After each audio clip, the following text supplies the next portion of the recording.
Hey guys, so welcome back to my channel. It is currently pouring in Taiwan, so yeah, I guess it kind of fits the mood.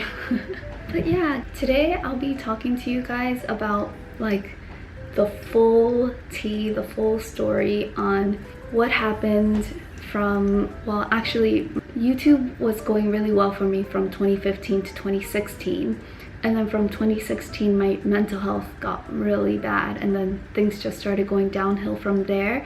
And yeah, I never really shared this with you guys because it's kind of hard to share it in detail, because when you're depressed, you don't really know what's going on. Depression is kind of like in your head when the lights just turn off, and when it's dark, you don't see anything, right?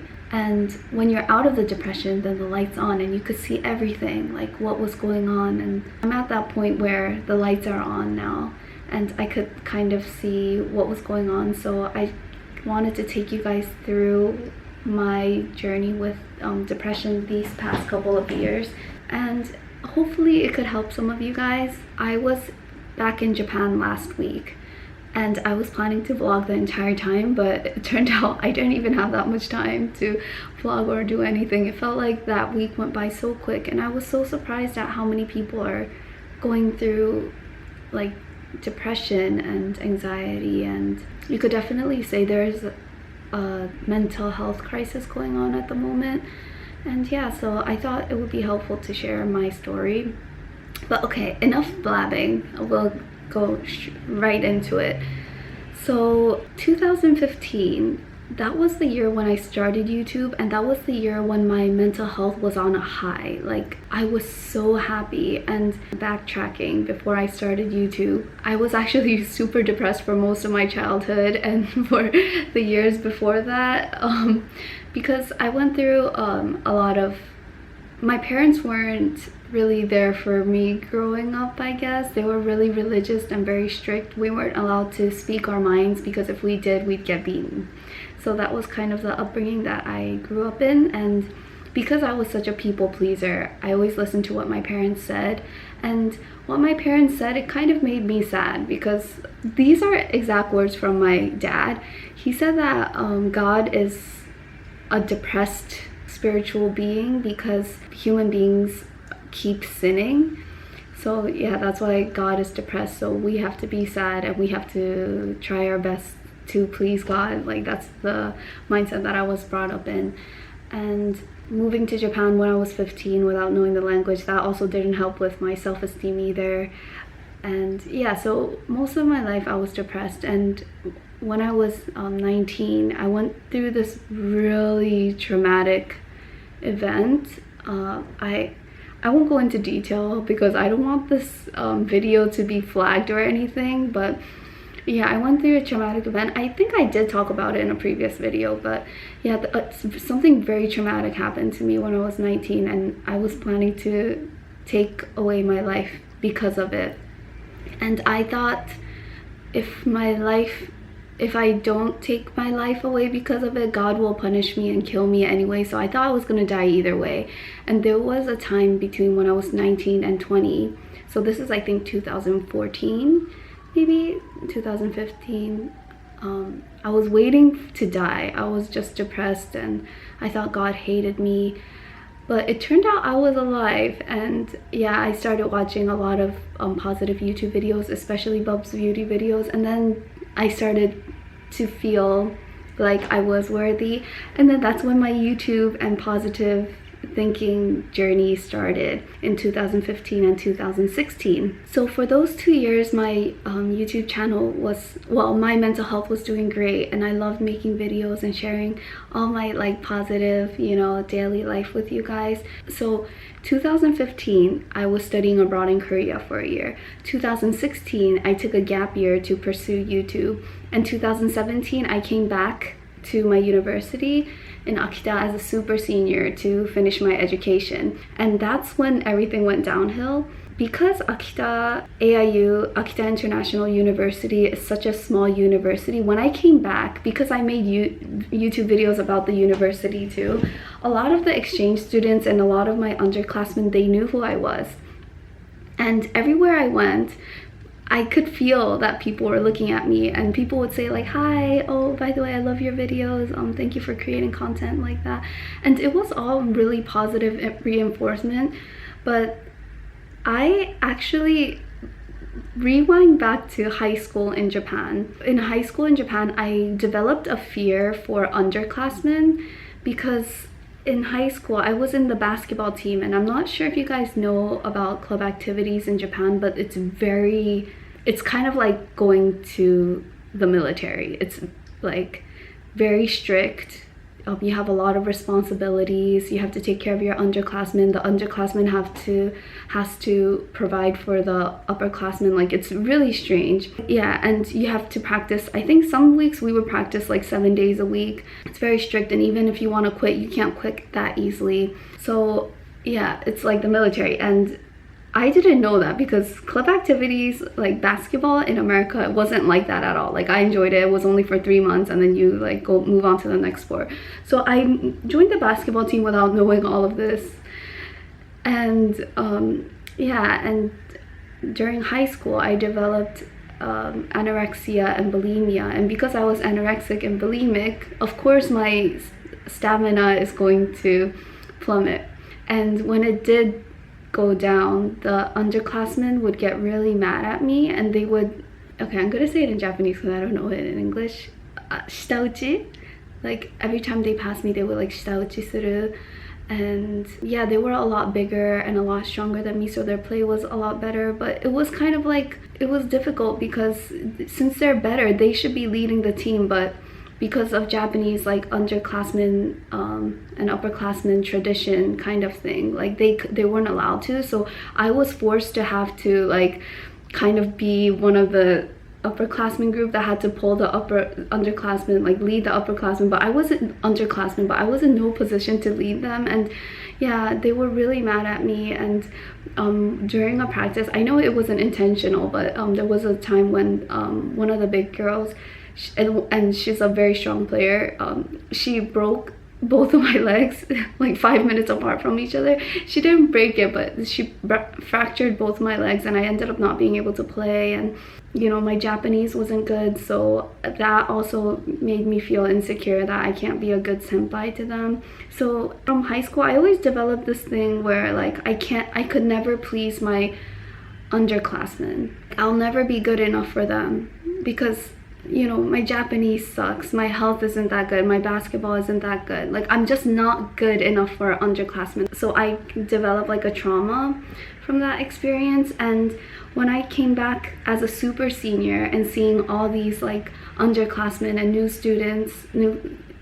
students tell me like, oh, I love your videos, or like, oh, like they made me smile.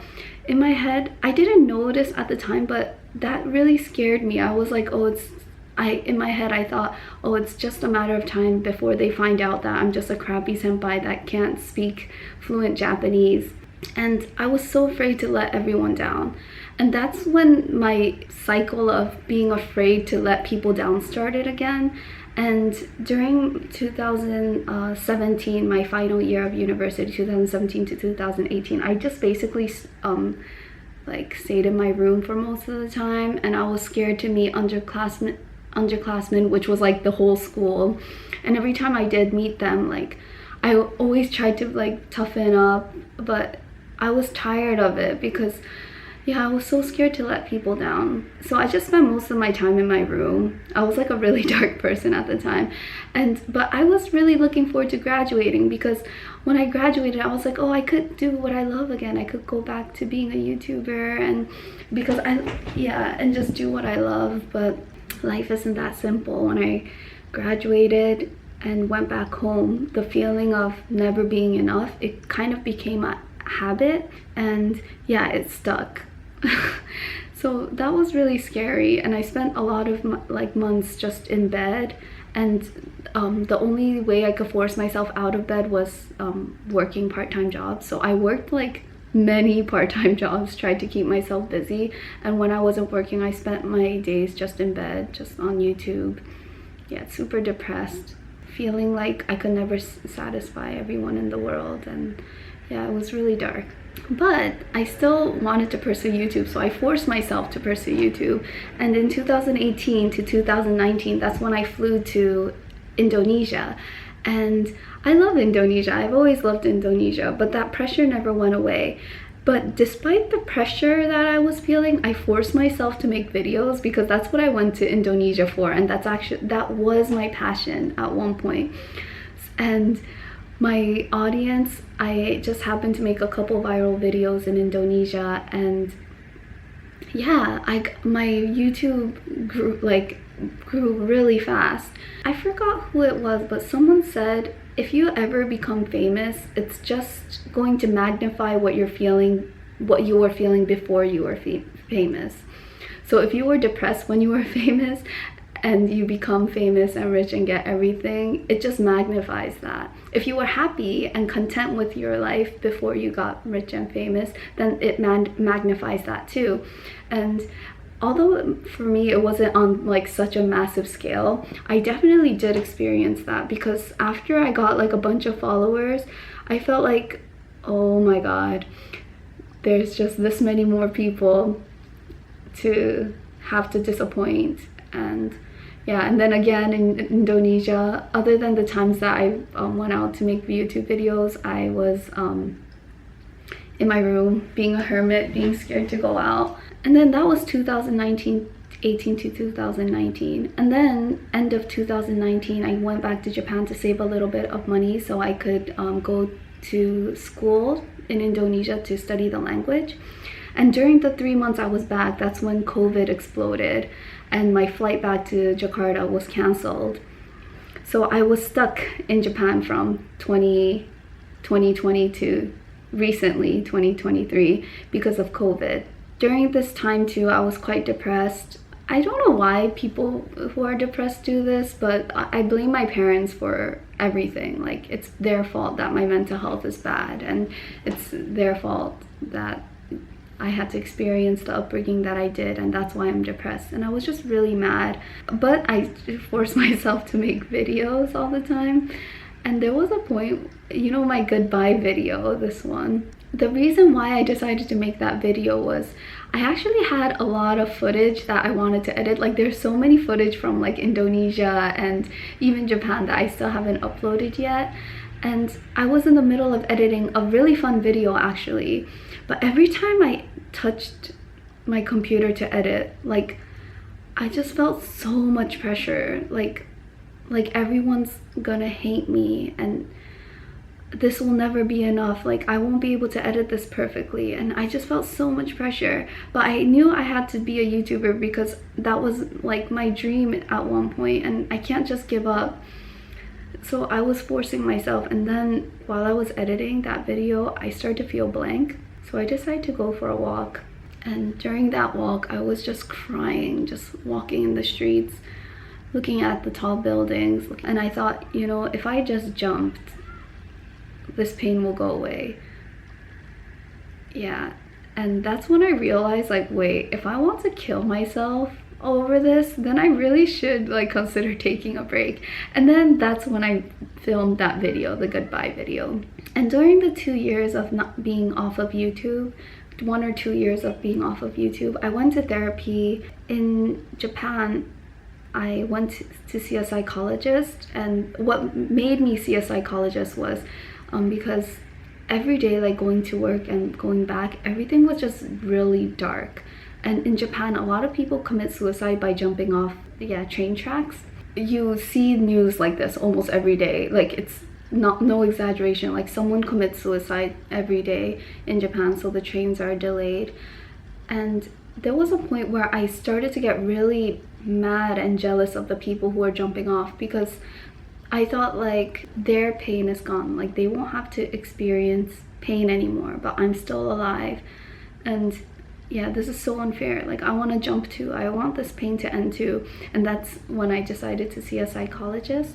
And when I told the psychologist, the doctor, my story and why I'm depressed, he's just recommended, he said like seeing a therapist, counseling in Japan is really expensive, so he recommended a student therapist. So I decided to see a student therapist in Kobe Daigaku, and I went there every week to talk to my student therapist.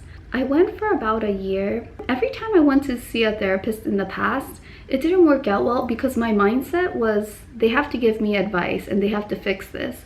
But my mindset changed because I knew what therapy was for at that time. My mindset changed to their job is to just listen to me and just really accept me for wherever I am at. And that's exactly what my student therapist did. Like every week she just listened, and yeah, no matter what I was going through, she just listened and accepted me for where I was at that point.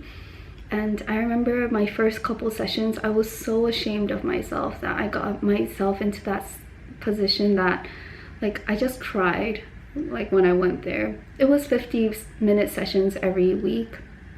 I just cried because I was so ashamed.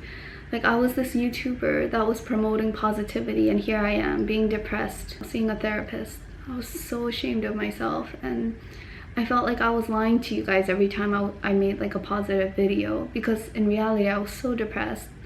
And at first I would just cry and cry, and then eventually I would shift to stories, to, you know, like funner stories, like things that happened in school, or if I was feeling a little better that day. Or a lot of the topics were because I wanted to get better. I watched a lot of like psychology videos on YouTube, and I would talk to her a lot about them and what she knows about it and stuff like that. What I found really sweet about my therapist was she was really quiet for the most part. Like she was a great listener. She just asked questions and she always listened.